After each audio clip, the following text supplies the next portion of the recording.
Hello, Phoenix Union family. As always, I want to start by thanking you for your ongoing commitment, support, flexibility, patience, and perhaps most importantly, your trust in our leadership during these really challenging times. We have a very exciting and important 2 weeks ahead of us. Next week is our final week for our 9-month employees. The week after, our final week for our 10-month employees. We are closing up the school year, launching a completely new graduation program and experience for our kids. We're also launching our first ever virtual summer school. And I cannot thank you enough in advance for your efforts over the next couple of weeks, again, to end this school year and launch summer school successfully. We are now as a district moving into full planning for the 2021 school year. And as we plan for the launch of the 2021 school year, there are several knowns and unknowns. And in fact, I'd like to spend just a couple of minutes talking about that. What we believe to be true is that by August and even throughout next school year, COVID-19 will not disappear. And in fact, some models show that it may get worse before it even gets better. Because of that, we also believe that schools will have to be highly flexible, virtual, in person, and be completely agile to meet the needs of staff, students, and family. We also know that technology will continue to matter more than ever, whether that's devices, connectivity, access to tech at home, access to tech at work. Again, that will matter more than ever, not just next year, but we believe into the future. We also know that digital content is going to matter. Most of the content that we have here in Phoenix Union is not built for virtual learning. It's content in the classroom, it's books and materials and science labs. And what we do know is that as we move potentially to a much more enhanced virtual setting, that digital content, access for teachers to give that to students, access for students to pull it down off the internet is going to be critically important moving into the future. But certainly there are several things that we do not know. We do not know the exact spread of the coronavirus moving into next school year. We do not know what CDC national and international guidelines will be for not just educational institutions, but for social and personal distancing, for disinfecting, for large gatherings. Again, we are unaware of what guidelines will look like next fall, next winter, next spring. We also are not aware of what personal protective equipment and sanitation materials will be available here in Arizona. We know there's been a shortage, not just in Phoenix, but across our state and across our country. And so we're tracking those supplies very closely. And at the same time, we don't really know at this point in time, what is it that our staff, that our students and our families will need and want from us for next year. But despite the unknowns, and despite the inevitable challenges that lie ahead of us in the coming school year, school districts like Phoenix Union must be in full preparation for the launch of next school year. And so I would like to spend a couple of minutes talking about our initial thinking, our initial modeling, and then want to discuss a survey that is about to go out to all staff and one final ask of each and every one of you for our Every Student, Every Day initiative. First of all, when it comes to our initial thinking, Phoenix Union has made a bold decision that next year, regardless of what launch of school year looks like, we will become a full one-to-one school district. We're in the process of restructuring our bond and our capital override funds so that we can guarantee that every single student in Phoenix Union has a device, has a laptop that they can use at school as well as at home. We also know that we must dramatically increase connectivity. So as we restructure bond and override, we're also looking at ways to not only get hotspots into the hands of many of our students, but we are also working with city leaders, other school districts, the universities, community colleges, and business and industry to put together a broad strategy for the entire city to dramatically increase connectivity. Again, not just for our students, for our families, and for many of you who need help with connectivity at home. We also know that we need to dramatically increase the digital content that exists on our website. And so we are in the process of working on a digital integration department and initiative inside of Phoenix Union. The only way that we can help meet the needs of all of our kids and our teachers, again, is to have a dramatic increase in digital content in Phoenix Union. We also know that we need to continue to meet the social and emotional needs of our students as well as our staff. That is why Phoenix Union is moving forward with placing a second social worker on all of our comprehensive campuses.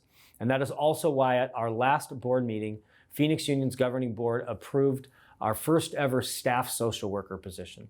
These are known as employee health and wellness specialists. We will hire 3, and these individuals will help you, our employees, as you navigate the anxieties and stresses of these challenging times. Many of your partners and spouses and family members have been impacted, whether that's through jobs or through health. And so we also believe it's important that we meet your social and emotional needs. We also are working on what we believe to be 4 really important options for next school year. And again, I mentioned earlier that ultimate flexibility for school systems, for staff, for students, and employees is important. And currently we are working on 4 options. First is that we believe that we do have to have an in-person option. Even though the spread of COVID does not seem to be going away, even though there's great anxiety, we do know that many staff members need and want to come back to work. We also know that many families need to send their kids to school. We are the primary, not only educators of our nation, we're the primary caretakers of our nation. And unless schools reopen in some form or fashion, the American economy cannot reopen in some form or fashion. And so we must offer an in-person traditional day option, but it also must look dramatically different. Smaller class sizes, we believe fewer classes, strict protocols for social distancing and disinfecting, and even how we hand out food, breakfast and lunch. Many things will have to change, but we are working on an in-person traditional option.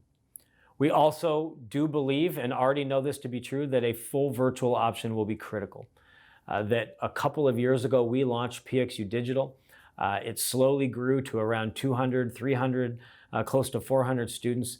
We believe that PXU Digital over the next few months and few years will quickly go from one of our smallest schools to our largest school. We believe that thousands of students and families will choose a virtual option. And so we are working really hard to create the plans to dramatically expand PXU Digital. In fact, Phoenix Union used to own Cyber High School. It was a first attempt at a virtual school many years ago. We bought a building on Thomas Road in the West Valley. We've been leasing that out for the last couple of years, but we are now moving PXU Digital back into the Cyber High School building, again, to build the infrastructure to dramatically increase PXU Digital. We also think that a third option we must offer our students, families, and even staff is an evening school option. Many of our employees may need to stay home during the school day to take care of their children or loved ones. Many of our students are the primary breadwinners or a contributor to their family and need to work during the school day.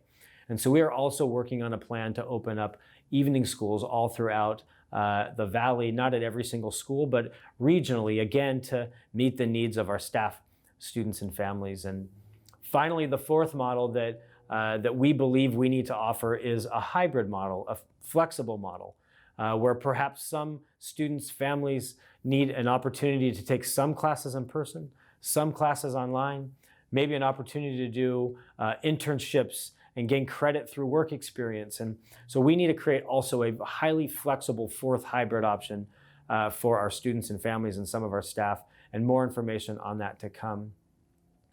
But ultimately, in order for us to really know, are these the right 4 options? How many people would choose these options? And do we need to start to work on perhaps a 5th option for our students, families, and staff? We're going to ask 2 things from you. First of all, a survey is coming out to each and every one of you.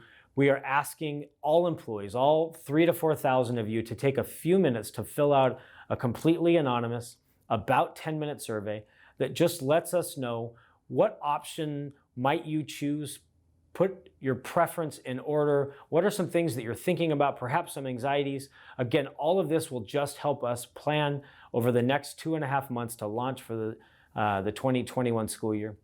And in addition, you will soon be receiving information where we will ask you to make one final every student, every day phone call to your list. It'll feel much like the survey, but we also want to ask our students and families, if we were to offer these 4 options, are these the right 4 options? How many of you would choose these options? Which option would you choose? And again, perhaps maybe there's another option that we are not thinking about. But this survey and these final phone calls are going to be critical as we plan for the launch of school year. So again, we ask for your full support and full participation in the survey and the phone calls. And let me end with how we started this closure, is that as we plan for the launch of next school year, we will constantly seek the balance between you, our employees, your safety, your health, and your wellness that matters to us tremendously. And at the same time, as we've said, we will not abandon our children, that we will create learning models and social emotional models that meet the needs of our students and families, especially during these critical times. Thank you so much for taking time to watch this video. Thank you for taking time to engage in the survey and the final phone call. And I hope to be able to see you around our district and the community soon.